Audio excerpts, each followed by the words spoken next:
Yes. So speaking of that, one of the reasons why Jarvis is excited, and I'm sure the Falcons are excited to get a game going if they could today, is because, of course, you just kind of want to wipe that taste out of your mouth from that tough loss to the Chargers on Sunday, right? And you know what it looked like with the Panthers 2 weeks ago, and really a little less than 2 weeks ago at the Benz, and you certainly want to have the opportunity to just put them to bed quickly because you do not want to see that foolishness that we saw a week and a half ago, right? Yeah, yeah. But you really don't know how it's going to work out because you still have some leaks and some chinks in the armor for the Falcons, particularly, of course, we're looking at the secondary. Mhm. So Dean Pease had a very interesting press conference where he was asked about the secondary, but in specific, the corner play. And his response, and I'll quote, was, "They are doing the best they can." Now, you know me, Jarvis. I always talk about Deanisms. That Yes. was a classic Deanism. Classic Deism. So let's break this thing down and tell me, Jarvis. I have thoughts, but mine are very terse and very direct. Mhm. So I'm going to give you the opportunity to speak first on what in the world you think that Deanism meant. What in the world did he mean by those comments? Um, I think that to just be frank, the NFL draft isn't happening tomorrow.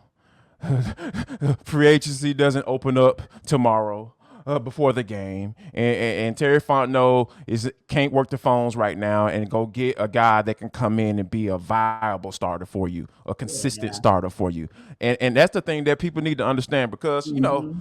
I read the comments on our show and everything, and the people are always wondering why we always talking about Marcus Mariota. First of all, Mm-hmm. he's the damn quarterback of the team. How Yeah. about that? Like everybody talks about the damn quarterback for the Sure. team. Yeah. I'm a defensive minded guy. I get tired of Mm-hmm. talking about a quarterback, but guess what? If he does things for us to have a conversation about it, how about we gonna talk about them? So Yeah. yeah, calm down on that. And like Mm-hmm. people, oh yeah, the people don't want to.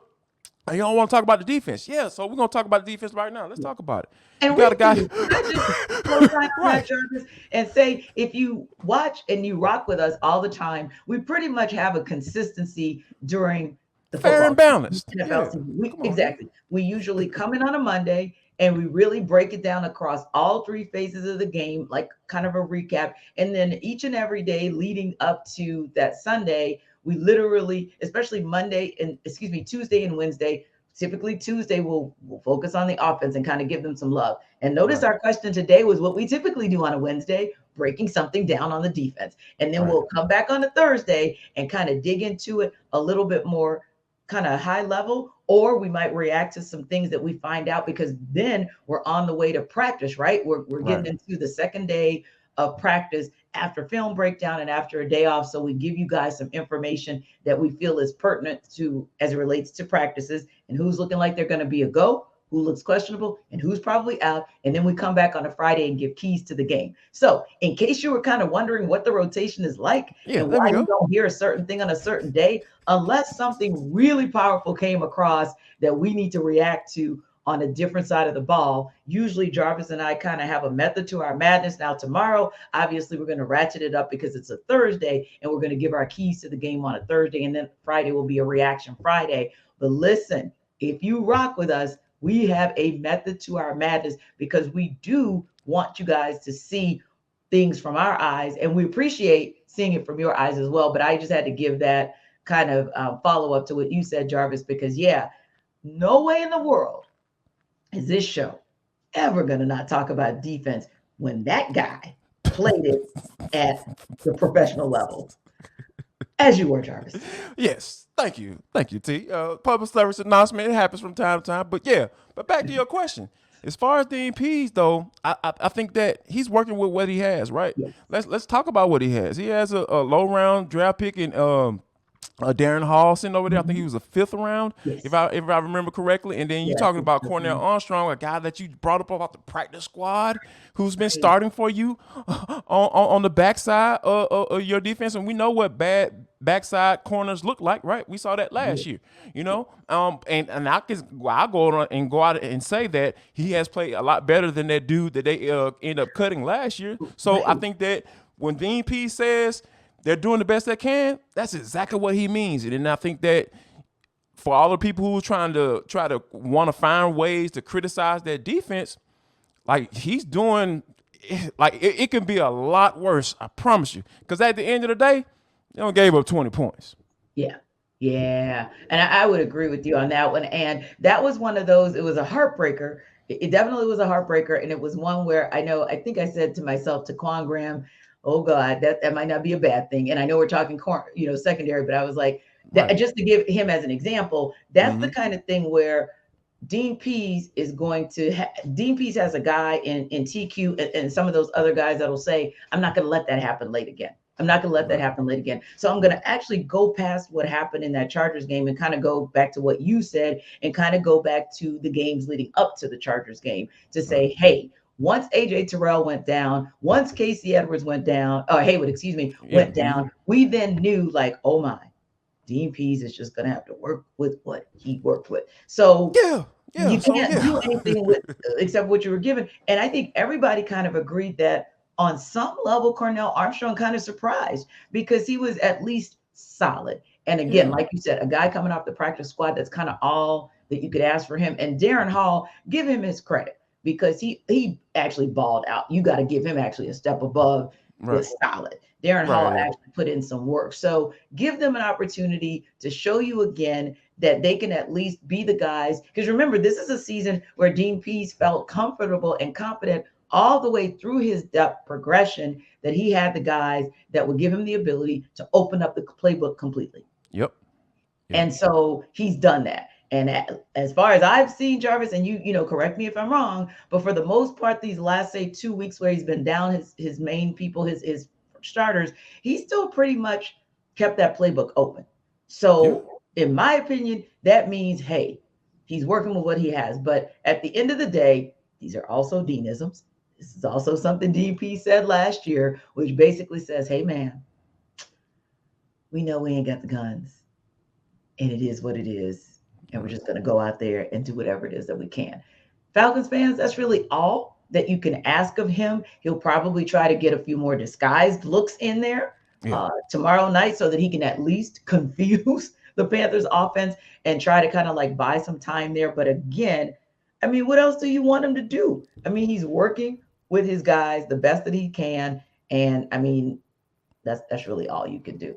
What I do like though is how you talking about different type of pressures, right? And kind of switching it Yeah. up. And the guy like Isaiah Oliver, he's the perfect guy to Yes. be able to send some of those nickel blitzes and like you Mm-hmm. said, disguise and some of those things and like Yep. the double A gap show blitz, double A gap blitzes. Like he's mixed it up. He's even talked about how he added something in that he really hadn't practiced. But the Mm-hmm. only way he was able to do that is because he has the guys in there that at least know what they're supposed to do. Yes. And I think that you can see that when guys are typically, for the most part, are in positions to make tackles if they do make the completion.